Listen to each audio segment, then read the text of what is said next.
Monday evening அன்னைக்கு ஒரு birthday ஃபங்க்ஷனுக்காக கிளம்பியாச்சு. யாருன்னு பார்த்தீங்கன்னா நம்ம ஹவுஸ் ஓனரோட 2வது குழந்தைக்கு ஃபர்ஸ்ட் பர்த்டே அன்னைக்கு செலிப்ரேட் பண்ணுறாங்க. ரொம்ப நாள் கழிச்சு ஒரு ஃபங்க்ஷன் அட்டன் பண்ணுற மாதிரி ஒரு ஃபீல் இருந்தது. ஸோ அன்னைக்கு வந்து saree தான் கட்டியிருந்தேன். சிம்பிளான ஒரு காட்டன் saree. பட் எனக்கு இந்த மாதிரி கட்டிட்டு போகிறது ரொம்ப பிடிக்கும். அப்பவும் பாப்பா கேட்டா, எதுக்கு இன்னைக்கு saree கட்டுறீங்க, எல்லாரும் வந்து சல்வார் தான் போட்டுட்டு வருவாங்க அப்படின்ட்டு. அப்படியெல்லாம் இல்லை, கண்டிப்பாக ஒரு 2 பேர்னாலும் saree கட்டிட்டு வருவாங்கன்னு போனேன். ஆனால் அவ சொன்னது தான் கரெக்ட், என்னை தவிர அங்கே யாரும் கட்டல. மேபி பர்த்டே பார்ட்டி அப்படிங்காட்டி எல்லாரும் சல்வாரில் வந்துட்டாங்கன்னு நினைக்கிறேன். போயிட்டு கேக் கட்டிங் எல்லாம் முடிச்சுட்டு குழந்தைய ப்ளஸ் பண்ணிவிட்டு அப்படியே டின்னரும் முடிச்சிட்டோம்.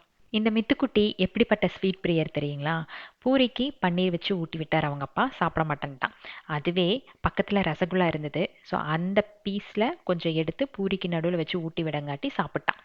என் இனமடா நீ அப்படிங்கிற மாதிரி எனக்கு பயங்கர சிரிப்பு. ஏன்னா சின்ன வயசில் நான் இதே மாதிரி தான் சாப்பிடுவேன். ஸ்வீட் மட்டும் இருந்தால் போதும், வேற எதுக்குமே நான் ஆசைப்பட மாட்டேன்.